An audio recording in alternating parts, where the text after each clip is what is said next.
საშინაო სკოლის გაკვეთილებს წარმოგიდგენთ კომპანია Silknet.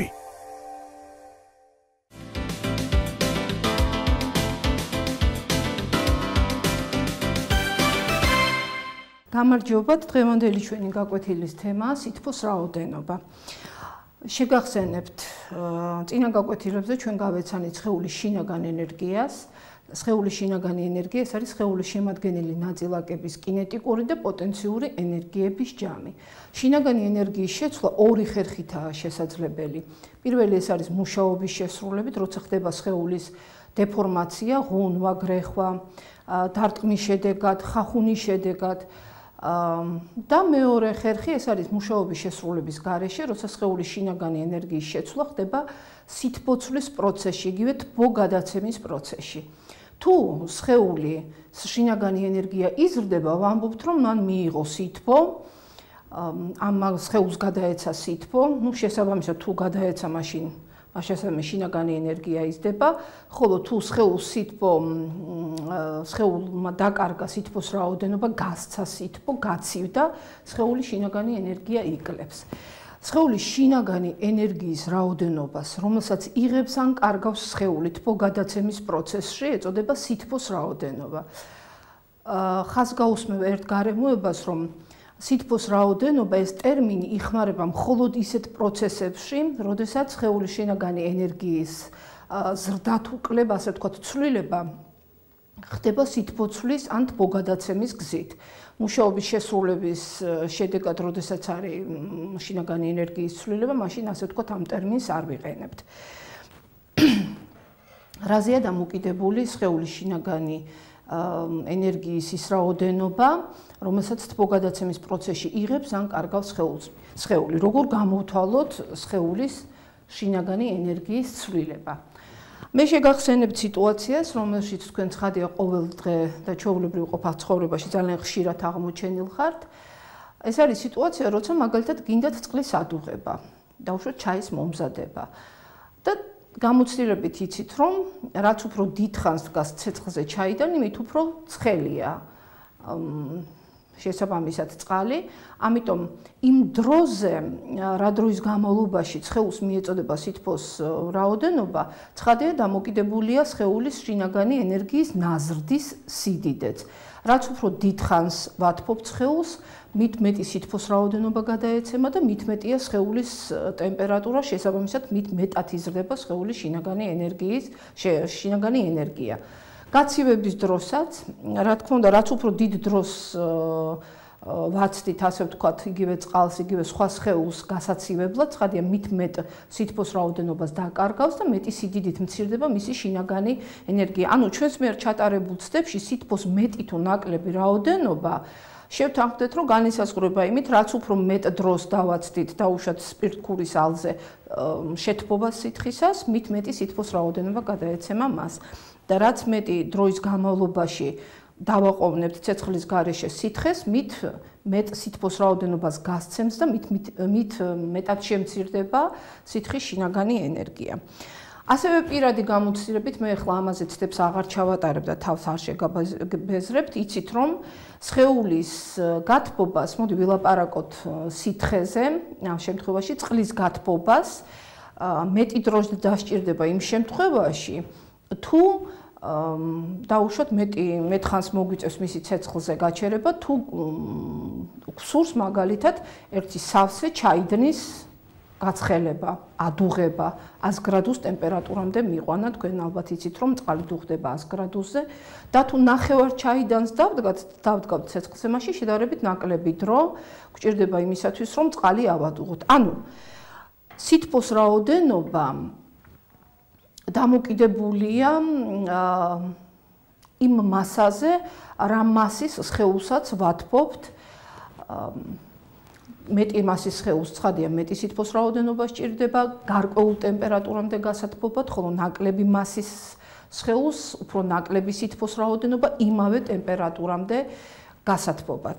გარდა ამისა, თუ გვაქვს მაგალითად ერთი და იგივე მასის წყალი, მაგრამ ერთ ჭურჭელში გვინდა რომ წყალი შევათბოთ 10 გრადუსით, ხოლო მეორე ჭურჭელში მაგალითად 30 გრადუსით, ამისათვის საჭიროა რომ მეორე ჭურჭელი უფრო მეტი ხნის განმავლობაში გავაჩეროთ ცეცხლის ალზე. ასე რომ სითბოს გადაცემული სითბოს რაოდენობა დამოკიდებულია იმაზეც, თუ რამდენი გრადუსით გსურს ამა თუ იმ სხეულის შეთბობა, რაც მეტი გრადუსით გსურს დავუშვათ ტემპერატურის ცვლილება, მით მეტი სითბოს რაოდენობაა საჭირო და რაც ნაკლები შესაბამისად ნაკლები სითბოს რაოდენობაა საჭირო. მას შესაბამისად სითბოს რაოდენობა დამოკიდებულია სხეულის მასაზე, ანუ სითბოს ის რაოდენობა, რომელიც დავუშვათ გარკვეული მასის სხეულს სჭირდება, რომ გარკვეული ტემპერატურით, მის ტემპერატურა გარკვეული სიდიდით შევცვალოთ. დამოკიდებულია სხეულის მასაზე, ასევე დამოკიდებულია ტემპერატურის ცვლილებაზე. კიდევ რაზეა დამოკიდებული სითბოს რაოდენობა.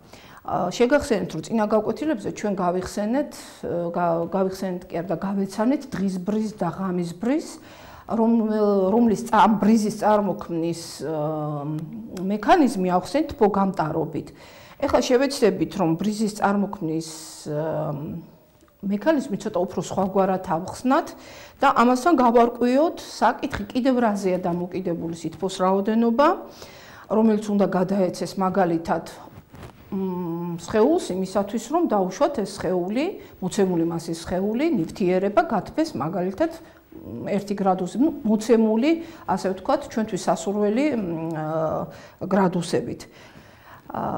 ჭურჭელში, ერთნაირ ჭურჭელში ერთგან ასხია 100 გრამი წყალი, ხოლო მეორეგან ასხია 100 გრამი მცენარეული ზეთი.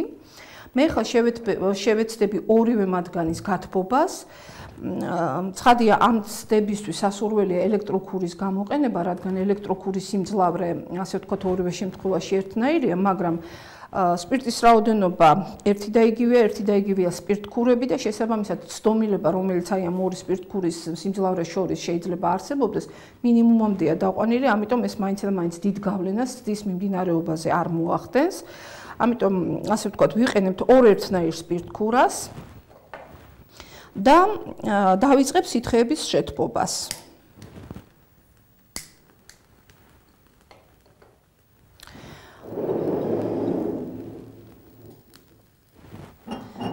და სითხეების შეთბობა ერთი და იგივე დროის განმავლობაში ხდება, გარკვეული დროის შემდეგ. ნახოთ, რომელი სითხის ტემპერატურა უფრო მეტად აიწევს, ან საერთოდ აიწევს, იქნება თუ არა განსხვავება მათ შორის. და გარკვეული დასკვნები, ასე ვთქვათ,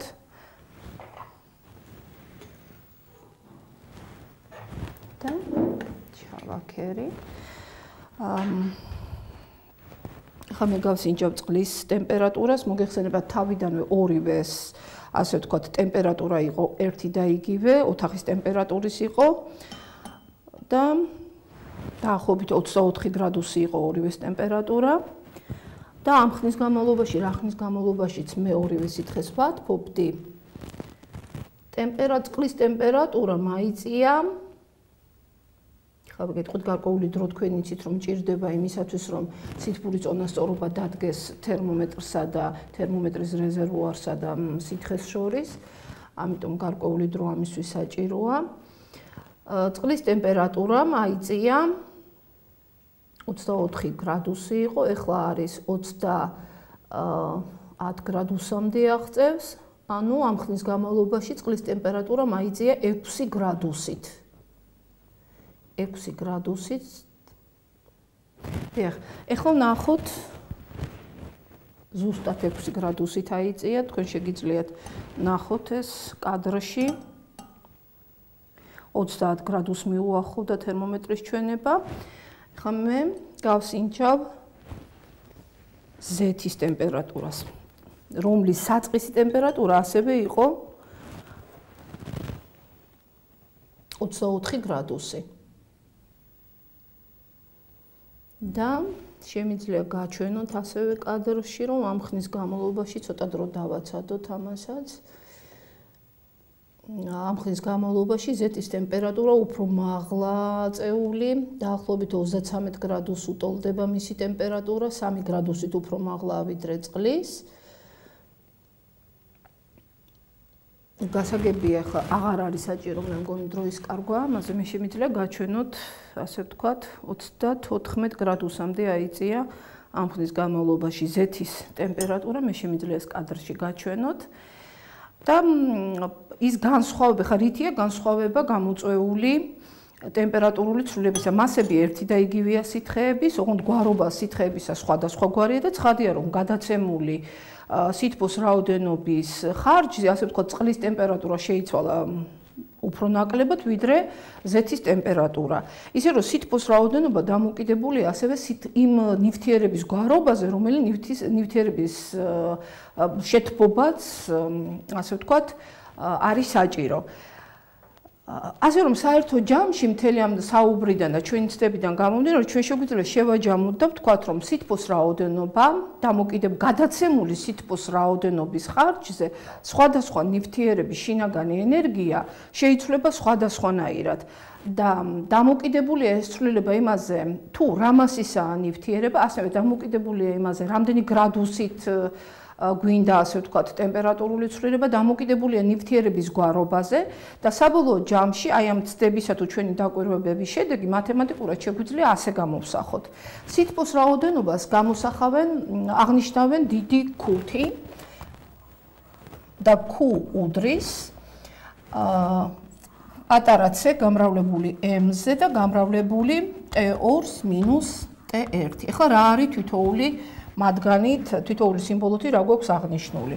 Q ეს არის სითბოს რაოდენობა.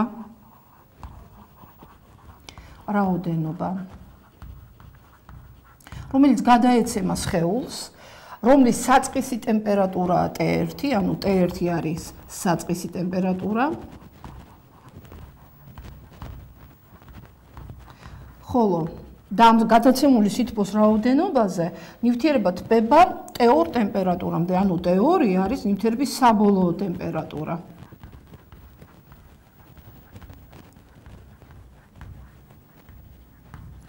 ასევე მასა M არის იმ ნივთიერების მასა, რომლის გათბობასაც ვაპირებთ გადაცემული სითბოს ხარჯზე, ესე იგი ეს არის ნივთიერების მასა M. მასა და განსაკუთრებით ყურადღების მისაქცევია თუ რა არის C-თი აღნიშნული. C-თი აღნიშნულია ფიზიკური სიდიდე, რომელიც ახასიათებს ასე ვთქვათ, სითბოს რაოდენობის დამოკიდებულებას ნივთიერების გვარობაზე და ამ სიმბოლოთი აღნიშნულ ფიზიკურ სიდიდეს უწოდებენ ნივთიერების კუთხრი სითბო ტევადობას. ნივთიერების კუთხრი სითბო ტევადობა.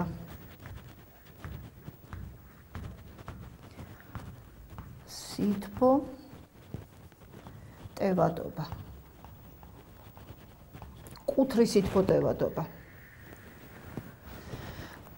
და რა არის კუთხრი სითბო ტევადობა? განსაზღვროთ, ეს არის ფიზიკური სიდიდე, რომელიც მიჩვენებს მოცემული ნივთიერება, მაგალითად ზეთი, 1 კილოგრამი მასის ზეთი 1 გრადუსით გასათბობად, ასე ვთქვათ, რამდენ სითბოს რაოდენობას დაიჭირვებს, ანუ ცოტა უფრო ზუსტად, ესე იგი, ნივთიერების კუთხრი სითბო ტევადობა ეს არის ფიზიკური სიდიდე, რომელიც მიჩვენებს 1 კილოგრამი ნივთიერების 1 გრადუსის ცელსიუსის გასათბობად რა რაოდენობის სითბოა საჭირო.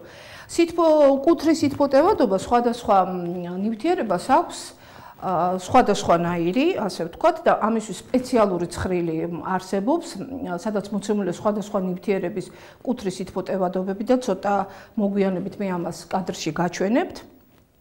მაგრამ სანამ ასე ვთქვათ ცხრილს ვნახავთ, მანამდე ვნახოთ როგორ გამოისახება რა ერთეულებში იზომება ნივთიერების კუთხრი სითბო ტევადობა სისტემაში. სითბოს რაოდენობის ფორმულიდან გამოვსახოთ რის იტოლია C.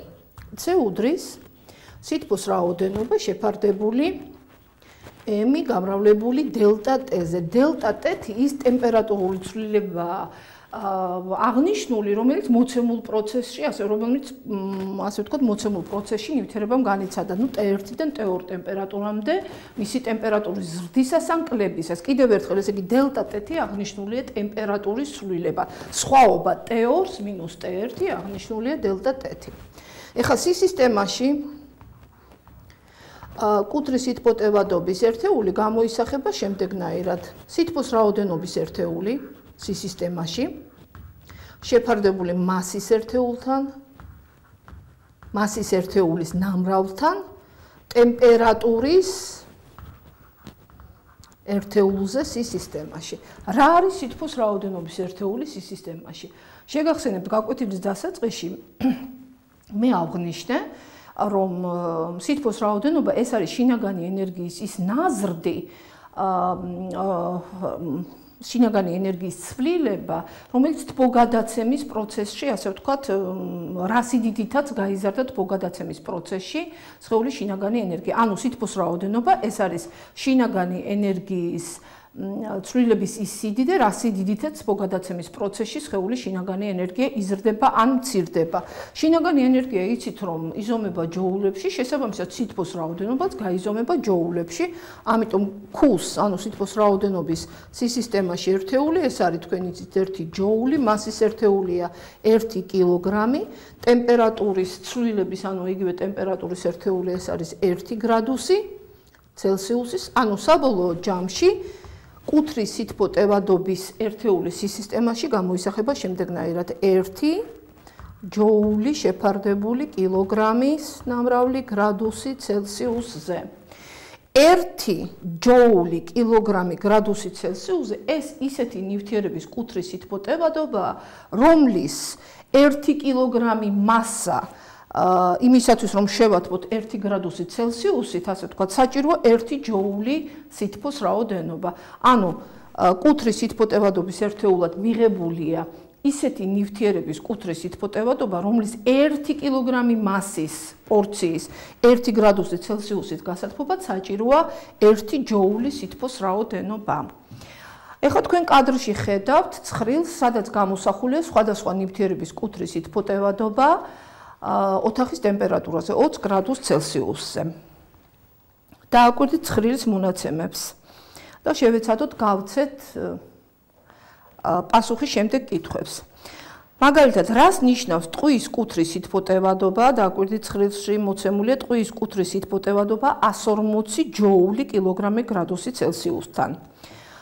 კუთრის სითბო-ტევადობის განსაზღვრებიდან გამომდინარეობს, რომ ეს ნიშნავს იმისათვის, რომ 1 კილოგრამი მასის ტყვია 1 გრადუსი ცელსიუსით გავათბოთ, საჭიროა ამისათვის 140 ჯოული სითბოს რაოდენობა.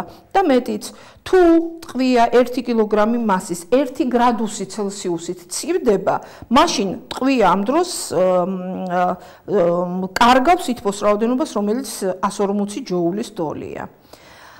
შემდეგ მაგალითად ასეთი კითხვა, სითბოს რა რაოდენობაა საჭირო, რომ 1 კილოგრამი მასის თუჯის სხეულის ტემპერატურამ 1 გრადუსი ცელსიუსით მოიმატოს.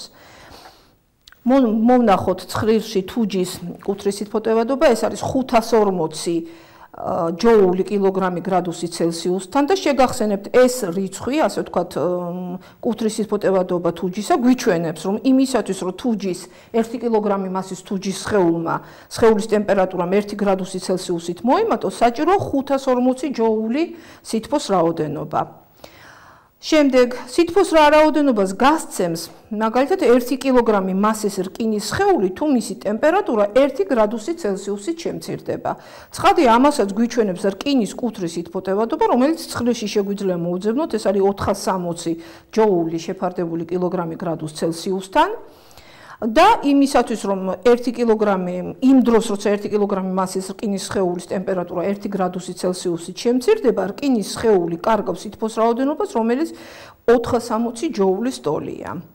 მაგრამ თუ კითხვა ასეთნაირად არის დასმული, მაგალითად ცნობილია, რომ 1 კილოგრამი მასის ნივთიერების 1 გრადუსი ცელსიუსით გაცივებისას გარემოს 400 ჯოულის სითბო გადაეცა, მაშინ ცხადია, ჩვენ მოვძებნით ცხრილში ნივთიერებას, რომლის კუთრის სითბო-ტევადობა არის 400 ჯოული შეფარდებული კილოგრამი გრადუსი ცელსიუსთან და ვნახავთ, რომ ეს ნივთიერება არის სპილენძი და სპილენძის 1 კილოგრამი მასის სპილენძისგან დამზადებული 1 კილოგრამი მასის ნივთიერების 1 გრადუსი ცელსიუსით გაცივებისას გარემოს გადაეცემა სწორედ 400 ჯოულის სითბოს რაოდენობა. მას შესადამე მოდი შევაჯამოთ კუთრის სითბო-ტევადობა, ეს არის სიდიდე, რომელიც გვიჩვენებს თუ რა სიდიდით იზრდება ან მცირდება 1 კილოგრამი მასის სხეულის შინაგანი ენერგია, როცა მას 1 გრადუსით ვათბობთ ან ვაცივებთ. ეხლა შეკითხვა ასეთი, ეხლა გახსოვთ თქვენ ალბათ ცდის შედეგი, რომ ზეთის ერთსა და იმავე დროის განმავლობაში ზეთის ტემპერატურა მოიმატა უფრო მეტად, ვიდრე ერთი და გადაცემული სითბოს რაოდენობა იყო ერთი და იგივე, ზეთისა და წყლის მასა იყო ერთი და იგივე, მაგრამ ზეთის, ასე ვთქვათ, ზეთის ტემპერატურული ცვლილება უფრო მეტი იყო, ვიდრე წყლისა.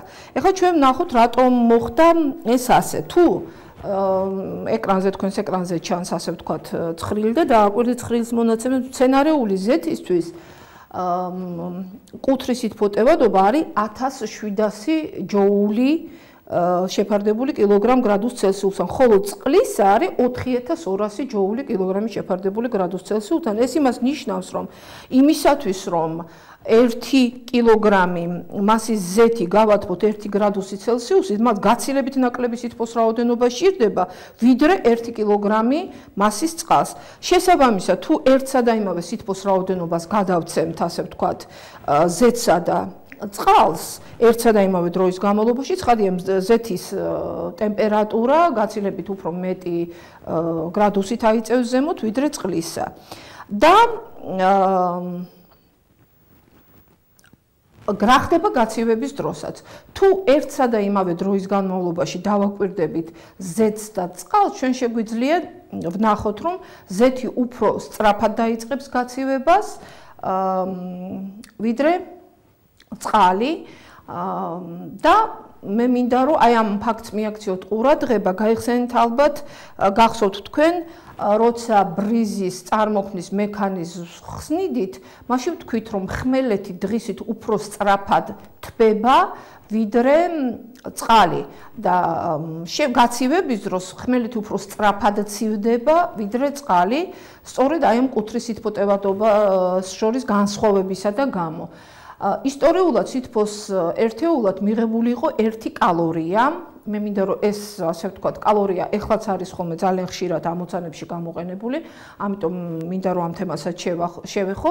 1 კალორია ეს არის სითბოს რაოდენობა, რომელიც საჭირო 1 გრამი წყლის 1 გრადუსი ცელსიუსით გასათბობად. ეს არის 1 სითბოს ამ რაოდენობას, რომელიც ჭირდება 1 გრამ წყალს იმისათვის, რომ 1 გრადუსი ცელსიუსით გავათბოთ, ეწოდება, ჰქვია 1 კალორია. 1 კალორია დაახლოებით არის 4,2 ჯოულის ტოლი. და ცნობილია, რომ ნიადაგის კუთრის სითბო-ტევადობა, მშრალი მიწის კუთრის სითბო-ტევადობა დაახლოებით არის 0,2-0,3 კალორია გრამი და გრადუსი ცელსიუსი. აი ამ განსხვავების გამო, სწორედ ამ განსხვავების გამოა, რომ დღის განმავლობაში ნიადაგი უფრო სწრაფად თბება ვიდრე წყალი, ხოლო გაცივებისასაც შესაბამისად ნიადაგი უფრო სწრაფად ცივდება ვიდრე წყალი და გახსოვთ, ეს იყო ძალიან გადამწყვეტი მომენტი სწორედ დღისა და ღამის ბრიზის წარმოქმნის მექანიზმის ასახსნელად.